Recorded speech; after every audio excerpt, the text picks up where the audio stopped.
13년작이에요. 첫 개인전에 출품된 작품이거든요.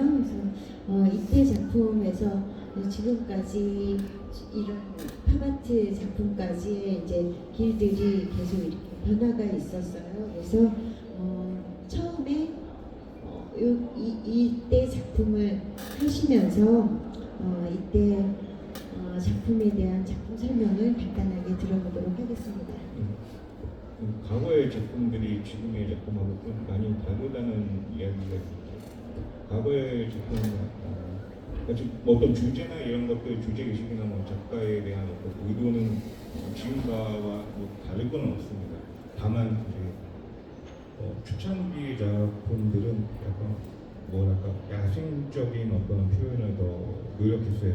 약간 제 사람으로서의 표현보다는 어떤 자연으로서의 표현 그런 것들을 집중했고 여러 가지 어떤 생각들이나 철학들을 그냥 그 어떤 목조림이나 여러 가지 나레이션까지도 다 집어넣어서 한꺼번에 보여줄 수 있는 어떤 그런 충돌 현상을 더 노력을 했거든요.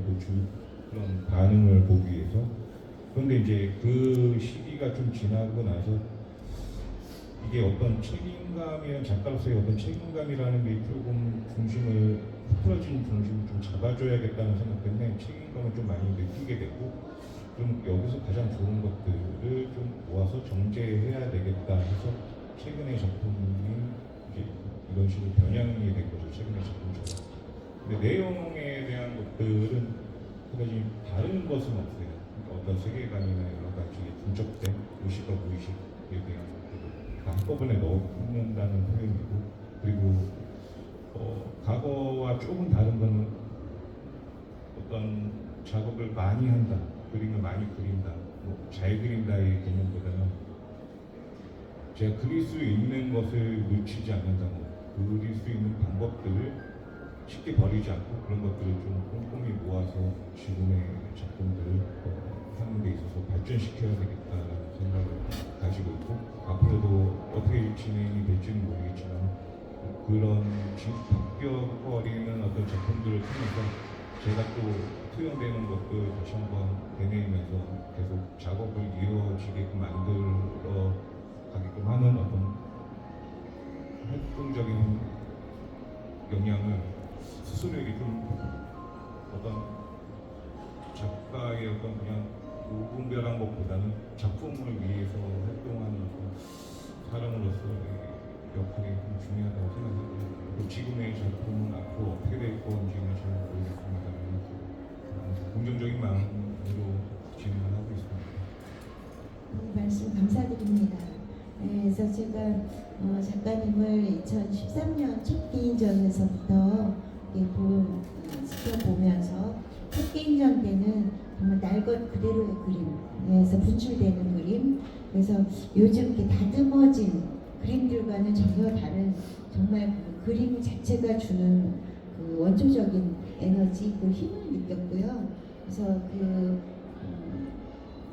이 작품은 저희가 마이애미 아트페어에서 플로리다 미대 교수님이 구입을 하셨던 그리고 극찬을 하셨거든요. 그래서 이때 아트시에서 50명에 꼭 봐야 되는 작품으로 뽑힌 작품이기도 합니다. 그래서 처음에 이 작품을 가져갈 때 이 작품이 팔리겠어? 뭐 이런 느낌을 가져갔는데 마이애미에서 의외로 너무나 재능 있는 작가다 이런 얘기를 들었고, 그래서 작가님의 발전 가능성에 대해서 이제 깊이 느끼게 됐고, 그 다음 작품이 이제 이 작품인데 이 작품은 국립현대미술관에 소장된 작품이에요. 그래서 그 평론가이신 유진상 선생님, 굉장히 유명한 평론가 중 한 분이신데 이 작품을 보시고서 한국 팝아트의 보배, 앞으로 한국 미술을 이끌어갈 보배다 이런 얘기까지 들었던 굉장히 다양한 테크닉이 구사되어 있고요. 흘러내림이나 낙서나 굉장히 에너지가 넘치는, 그리고 기성의 틀에 박힌 그림하고는 전혀 다른 굉장히 세계적으로 뻗어나갈 수 있는 작가의 가능성을 보여준 작품이에요. 그래서 국립현대미술관에 소장되어 있습니다. 이 작품도 굉장히 사색적이고, 그리고 이 작품을 보시면 그 다음 이 작품. 그래서 잠깐만요. 네. 이 작품을 보시면 그 바탕을 보시면 현재 있는 그레이 바탕이 굉장히 연결이 돼 있어요. 그래서 작품을 유심히 보신 분들은 작품이 굉장히 연결이 돼 있구나. 이 바탕 그레이 공간이 초기 1회 때부터 지금까지 쭉 연결이 돼 있어요. 그리고 고래라는 주제가 계속 반복이 되고 있고 어떤 사랑도 반복이 되면서 그래서 이런 흘러내리기나 브릭이나 드로잉이나 낙서 이런 회화적인 모든 요소들이 모든 작품에 다 들어있어요. 그래서 지금 현재 팝아트 작품으로 넘어오면서도 그 과거의 흔적들 바탕에 있는 그 마테르나 그레이 공간이나 이런 디테일한 드로잉 그런 요소들이 굉장히 일관성 있게 작품에 있다는 걸 볼 수 있고요. 그리고 피카소도 작품이 계속 바뀌지 않습니까? 그래서 시대마다 작가도 굉장히 변화를 많이 하는 작가가 성공적인 작가라고 그래요. 그래서 하나의 스타일이 아니고 계속 자기를 변화해 나가고 또 작품도 또 굳이 발전이라고 한다면 계속 이게 자기 발전을 모색하는 그래서 이 김명민 작가님이 계속 앞으로도 어떤 작품을 할지 기대가 되고 여기서 팝아트에서는 요즘 팝아트 작품들이 굉장히 많습니다. 그래서 기존에 있는 이미지들을 차용해서 쓰는 팝아트들이 많고 해서 자기 아이덴티티를 확실하게 가지기 어려운 경우도 많아요. 근데 저희가 런던쇼나 해외에서 홍콩이나 싱가포르에 굉장히 좋은 미술 애호가들에게 좋은 평을 받는 거는 김명진 작가의 그림은 누가 봐도 김명진 작가. 그래서 어느 그림과도 비슷하지 않는 그림. 그래서 이 캐릭터도 젤리맨이나 캔디걸, 소세지맨이나 이런 모든 캐릭터들이 다 김명진 작가가 자기만의 고유한 캐릭터들이고요. 그리고 이 요새 하는 작품의 시리즈 제목은 스페이스 오디세이예요. 스페이스 오디세이는 우주에서 벌어지는 서사들. 그래서 우리의 삶을 하나의 우주 여행으로 작가가 비유해서 우리의 또 그 이야기가 수많은 이야기가 펼쳐지고 그 우리의 삶이 행복하기를 바라는 작가의 메시지로 여기 낙서의 브라이트 해피에서 낙서나 드로잉으로 굉장히 다양하게 들어있어요. 그래서 특히 요즘의 팝아트 작품에 대해서 작가님이 하시면서 작가님도 굉장히 그림을 그리면서 밝아지고 또 그림을 그리다 보면 또 새로운 이야기 속으로 본인도 들어간다고 말씀하시거든요. 그래서 작가님이 요새 작품에 대한 말씀 한번 듣겠습니다.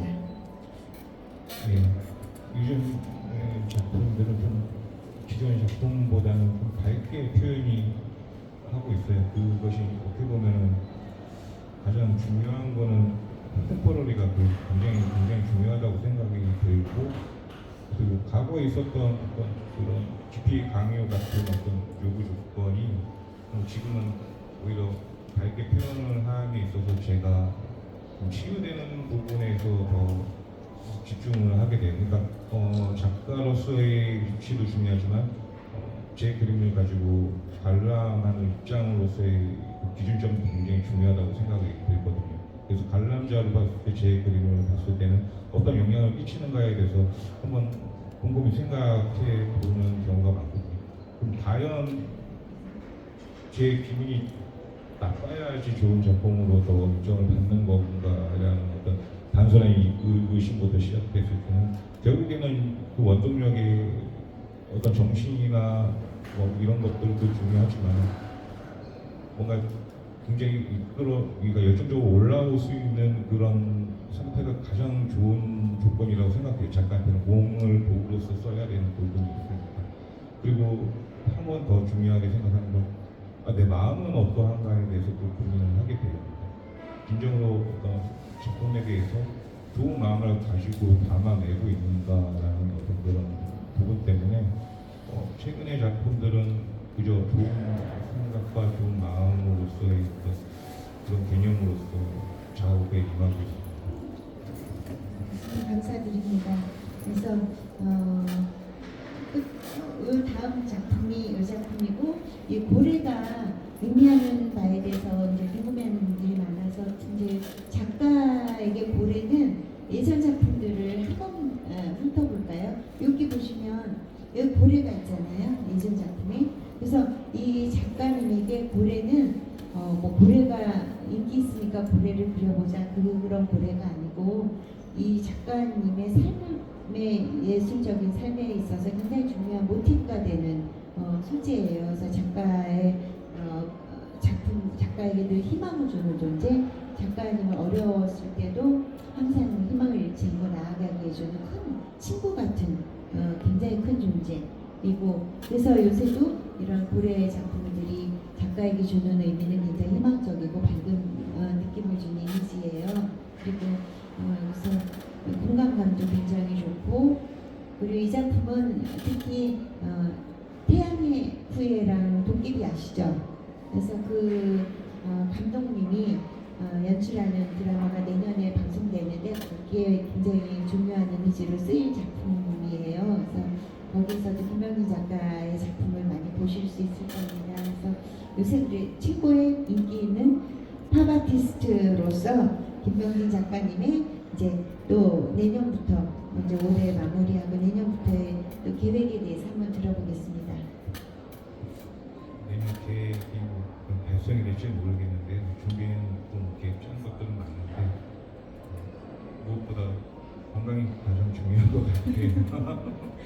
너무 무리하지 않고 그냥 너무 또 무리하고 욕심을 내다 보면 또 아프더라고요. 그래서 그것도 어떻게 보면 관리가 제일 중요한 것 같아요. 작가 관리가 활동도 되게 중요하지만 제 몸을 어떻게 잘 움직일 수 있는 거기에 또 신경을 많이 쓰고 그다음에 마음이나 이런 것들이 스트레스를 덜 받도록 치유하는 방법을 좀 더 모색하고 있습니다.